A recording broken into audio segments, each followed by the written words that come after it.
Welcome into this week's edition of The Pole Position right here on Racing News Now. As always, I'm your host, Garth Allen.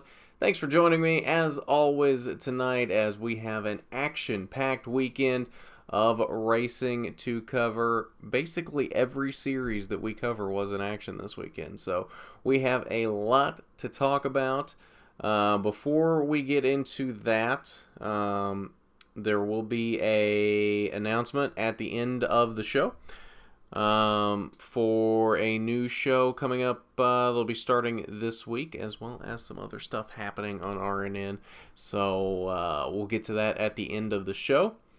But let's go ahead and get into our recaps now. We're going to try to get through this as quick as possible, given that we do have 5 races to recap here, and I believe that's it's probably the most we've had on a pole position so far. So we're just going to go chronological order, start with the first race that happened this weekend and end with the last race that happened, which means we are starting with the NASCAR Xfinity Series, the 22nd annual My Bariatric Solutions 300 from the Texas Motor Speedway. That was on Saturday afternoon, 200 laps, 300 miles from the Texas Motor Speedway.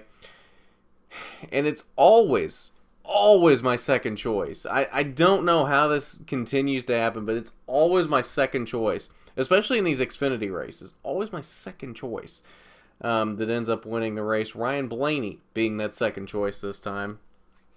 Comes home with the win in this one. Dominated this one. There wasn't a lot of question that he was going to win this race. 132 laps led on the day of the 200 total. So by and far led the most laps. Christopher Bell comes home with another strong finish in the second position. He's going to get his first win of the season. Has his first Xfinity win, but he's going to get his first win of the season. I think very soon. Daniel Hemrick with a very strong run. Kudos to him in third. Cole Custer and Ryan Preece, also a strong run for him, rounding out the top 5. Rest of your top 10, Matt Tifft, Jamie McMurray, Elliott Sadler, Austin Cindric in that 12-car 14 Penske this week, and Spencer Gallagher. Other notables down through the field, want to give a shout-out to Chase Briscoe in 11th in that 60-car, his best run of the season thus far. Looking down through here, Ryan Reed comes home in 14th, Michael Annett in 15th. Kevin Harvick, our pick for the day, with a disappointing 19th place finish. Tyler Reddick came in as your points leader on the day. Does not leave the points leader, as he came home with a disappointing 23rd place finish, 5 laps off the pace. Still, though, top of the playoff grid, as he is still the only Xfinity regular to have won a race thus far this season. And Justin Allgaier out early with an engine problem. 70 laps completed for him in this one. Comes home in the 35th position. That hurts him a little bit in the points. We'll get to that momentarily. So that is your results for the My Bariatric Solutions 300. Let's head over to the Texas Motor Speedway Media Center, and we will see what Ryan Blaney had to say after this win.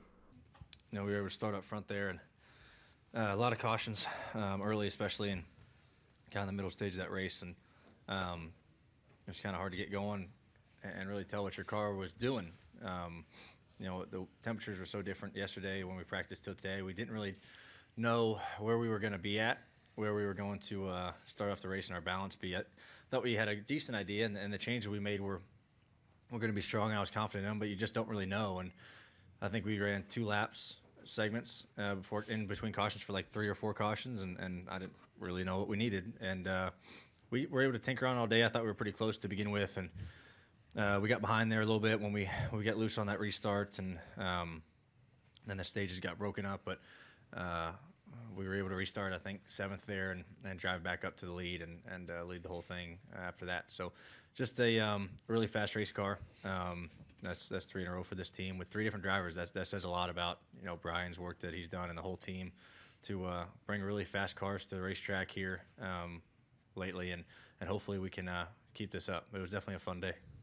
So that was what Ryan Blaney had to say after winning his first race of the season in the Xfinity Series. Let's quickly look at the Xfinity Series points following this one. As we mentioned earlier, Tyler Reddick still the only guy with a win in terms of Xfinity Series regular, so he's still at the top of the playoff grid. Elliott Sadler, though, leads the overall points. Moving this week, Christopher Bell and Daniel Hemrick both up one spot, as Justin Allgaier falls two with that 35th place finish that we mentioned earlier. Ryan Truex flip-flopping with Spencer Gallagher. Matt Tifft also jumping over Brandon Jones. And Ross Chastain jumping back into the playoff picture in the playoff grid as he jumps a spot over Kaz Grala. So that's your point standings. For the Xfinity Series following the My Bariatric Solutions 300. Now let's move on to the ARCA Racing Series presented by Menards, their second race of the season. That was Saturday night from the Fairgrounds Speedway in Nashville. We were there at the track. If you kept an eye on RNN over the weekend, you saw that we had a few interviews with drivers there between practice and qualifying. And that's the only way you're going to get that stuff live and in the moment. You got to have your notifications on. You got to be subscribed and have your notifications on for Racing News Now, and it will notify you when we put up those videos. So, but we did, who did we interview? We interviewed Chandler Smith, Christian Eckes, and Michael Self, all in between practice and qualifying, getting their thoughts on how the car was performing, how they thought they were going to do in qualifying and in the race. So that is something that you'll want to take a look at, and we'll have more of that as we continue to do races going forward. Results for Saturday night. Zane Smith really ran away with this one. Chandler Smith did lead the first 50 laps from the pole, but once Zane Smith took over, he did lose the lead a couple of times, mostly guys getting the jump on him on restarts, but otherwise, dude, he was just on a rail, and there was nobody really touching him. I mean, there would be guys get past him, but he was right there for 10, 12 laps, right on their bumper, just waiting for them to make a mistake. And it was a drive to perfection, short track perfection out of Zane Smith on Saturday night. He is your winner. His first career ARCA win. Sheldon Creed came home in the second position. Strong run for him. Harrison Burton comes home in the third position. Daytona winner Michael Self came home in fourth. We will be talking to him on RNN Talks on Wednesday, talking about his strong run in Nashville. And Chandler Smith, Michael Self's teammate, and the pole sitter, comes home in the fifth position. Rest of your top 10, Tyler Dipple for Chase Bryant Racing, Chase Purdy in seventh, Christian Eckes, 8th, Brandon Grosso, and Brett Holmes round out the top 10. Other notables, Natalie Decker, kind of a disappointing night for her. I'm sure she wanted more out of that. 11th place for Miss Decker, last car on the lead lap. Riley Herbst for Joe Gibbs Racing in 13th. Thad Moffitt, Richard Petty's grandson, in 14th. And Gus Dean, who had a strong starting position in the 8th position, had some trouble on the night, came home in the 17th position. So that is your results for the Music City 200 Saturday night from the Fairgrounds Speedway in Nashville. Like I said, great race overall. If you want to see some good racing, look no further than the ARCA Racing Series. That's what I'm learning so far this season. They've put on 2 great shows so far, and I don't see that changing anytime soon. All right, your final race from Saturday night. Late one if you're out here on the East Coast. 9:40 was the start time for the IndyCar Series from Phoenix. That was the Desert Diamond West Valley Casino Phoenix Grand Prix. Way too many words in that title, but you know what? It's okay. From the ISM Raceway, Avondale, Arizona, Joseph Newgarden comes home with the victory, his first of the season. Defending champion Joseph Newgarden in a very exciting finish there. If you haven't seen it, I would highly recommend going back and watching it. Great finish in this one. Robert Wickens with another very strong run. He is going to be one to be contend with this year, even if he is a rookie. Comes home in second. Alexander Rossi third. I think he's another one to look out for this year. That's 2 strong runs out of him as well. Scott Dixon in 4th, and Ryan Hunter-Ray in 5th. Rest of your top 10, James Hinchcliffe, Ed Carpenter, Tony Kanaan, Graham Rahal, and Simon Pagenaud. Notables throughout the rest of the field: Will Power. Early problems, only managed to complete 153 laps in this one and comes home 22nd out of 23 cars in this race. So that is your results for the Desert Diamond West Valley Casino Phoenix Grand Prix. I don't know how I got it out. Still have to read it. Can't memorize it. Too many words for me. But that was your results for the second race of the IndyCar season on Saturday night. Now we will move on to Sunday's action. And first up, it was Formula One. They were in Bahrain for the Bahrain Grand Prix. Sebastian Vettel, 2 for 2 so far this season as he picks up the victory for Ferrari. Led 49 of the 57 laps. I don't think there was any question, unless something weird happened, that he was going to win that race. Then second and third for Mercedes, Valtteri Bottas in second, Lewis Hamilton third. A very strong run for Pierre Gasly for Toro Rosso in fourth, and Kevin Magnussen rounds out the top 5 for Haas Ferrari. Rest of your top 10, Nico Hulkenberg, Fernando Alonso, Stoffel Van Dorn, Marcus Ericsson, and Esteban Ocon. Now as we look down toward the bottom of the field, one thing to note, Romain Grosjean for Haas Ferrari, not the greatest run for him in this one, ends up 1 lap down. In fact, only the top 6 were on the lead lap in this race. Then your bottom 3 cars in this one did not finish the race. Kimi Räikkönen completed 35 laps. He came home in the 18th position. Max Verstappen, very weird issue for him. I'm not even quite sure exactly what happened, but he was only able to complete 3 laps. Came home in 19th, and his teammate Daniel Ricciardo completed less than that. He completed 1 lap. And comes home in the 20th position. So a very, very bad day for Red Bull yesterday from Bahrain. We'll see if they can rebound going forward. So that was your results for the Bahrain Grand Prix, and now we will finish up with the Monster Energy NASCAR Cup Series. They were the final race of the weekend. The 22nd Annual O'Reilly Auto Parts 500. Sunday afternoon, 334 laps, 501 miles from the Texas Motor Speedway. Kyle Busch, he's been so close all season, finally picked up that first victory. Led the most laps on the day as well, 116 laps. Second in Stage 1 and winner in Stage 2. Your Stage 1 winner came home in second, that being Kevin Harvick. Harvick, at least through the early portions of the race, definitely had the strongest car. Had some problems, had to fight back.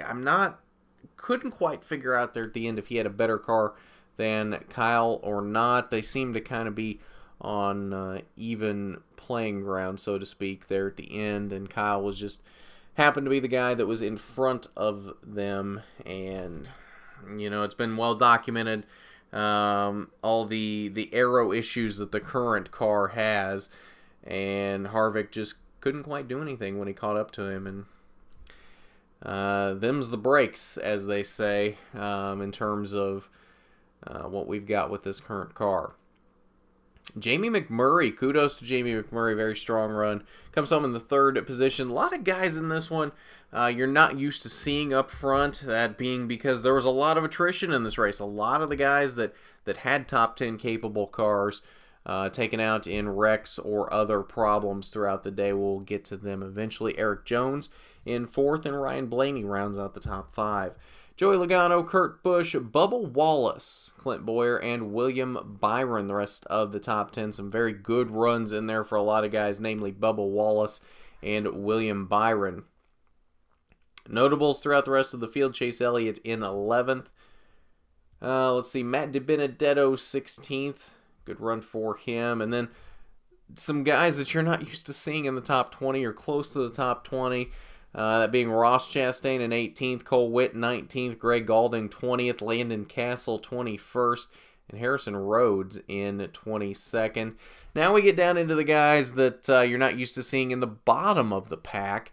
That being because they ended up in a wreck at one point or another throughout the day. Lots of that happening in this one. Ricky Stenhouse, the only one of these that was not caught up in a wreck. He had a suspension issue, was running up near the front at the end of the race, and unfortunately had this problem. 25th on the day for Ricky Stenhouse. Alex Bowman, 28th. Daniel Suarez, 29th. Eric Almirola, another top 10 car out of him, snubbed away by bad luck. He comes home in the 32nd position. Brad Keselowski, 33rd. Denny Hamlin, 34th. Jimmy Johnson out early in a wreck, 35th. Kyle Larson, 36th. And Martin Truex only completed 80 laps. Blew right front tire coming out of 4. And that ended his day. He came home in last, 37th.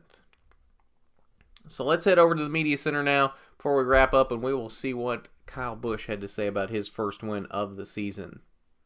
Yeah, it was certainly a really good day for us. Our Interstate Batteries Camry was fast. We had good speed all day long. It was a little bit difficult to pass, especially when you kind of got up to somebody. You kind of play with that accordion effect from 4 to 6 lengths or so, and just trying to get that guy to make a mistake in order to get under him, in order to get by him. But that was kind of the tail of the tape for a long time there, and at the end, myself with Harvick there, that last restart, I got a really good restart, was able to kind of get away a little bit. Looked like I shut his air off a couple times. He got loose and kind of fell back a little, but then was able to kind of run it back down to get within that 6.54 lengths back, and he kind of stopped there, felt out. That was as close as he could get, thankfully. I was just kind of focusing on what I was doing, making sure I could hit all my marks and hit all my laps there at the end of the race. And if I didn't make a mistake, then he was just going to have to get by me and just outtake us and or overtake us and be able to get the race for himself. But we held him off, and good day for us in Interstate Batteries Toyota here at Texas Motor Speedway. So now we'll quickly take a look at the Monster Energy NASCAR Cup Series points following the O'Reilly Auto Parts 500 before wrapping up here. And as you can see, Kyle Busch now in the winners column as we head closer to the playoffs. Not getting that close to the playoffs, but we are getting closer. Joey Logano jumping a spot over Ryan Blaney in this one. Kind of the same thing that we've been seeing, just these Penske guys just swapping back and forth. They've been so even, just really kind of just swapping between each other week to week. Kurt Busch jumps 2 spots over Denny Hamlin and Kyle Larson, who each drop 1 thanks to that. Eric Jones flip-flops with Eric Almirola. Chase Elliott up 2 into the 15th spot, and that drops Paul Menard down 1 to 16th, and Ryan Newman down 1 to 17th out of the playoff grid. So, that's your look at points for this week for the Monster Energy NASCAR Cup Series. I think that will do it for us tonight. As we said, Michael Self will be on the show on R&N Talks on Wednesday to talk about his run in Nashville on Saturday night, so we look forward to that. R&N Talks will be a little late, more than likely, on Wednesday night because of that interview, because when we had to get it scheduled, it's mid to late afternoon on Wednesday, so in terms of getting that put in the show, edited, exported, uploaded, it more than likely will not be 8 o'clock on Wednesday when R&N Talks goes live. We'll get it up as soon as possible, but it definitely probably will not be at 8 o'clock. So there's that. We will be premiering on Thursday. We'll talk more about it on R&N Talks on Wednesday, as that will be the day before. But premiering on Thursday will be a new show, Your Next Favorite Driver, where we will introduce up-and-coming drivers to you that you may not have heard of yet, but that have a lot of talent and will more than likely be a star in their particular form of racing in the coming years, whether that be stock cars, IndyCar, Formula One, whatever that might be. This week, we will have Christian Eckes, driver for Venturini Motorsports in the ARCA Racing Series. He made his season debut this past Saturday night in Nashville. So we'll have him on Thursday, introduce him to you. He'll tell you about his past in racing, what his goals are, and a whole lot more. So you'll want to tune in for that and get to know Christian Eckes on your next favorite driver. So I believe that is all the announcements I have for tonight. So at that, this has been the Pole Position. Don't forget to support us on Patreon. It is very much appreciated, and it is the only way we will be able to continue to give you better and better quality content into the future. That is patreon.com/racingnewsnow. So this has been the Pole Position, where you always start on the front row. As always, I'm your host, Garth Allen, for Racing News Now.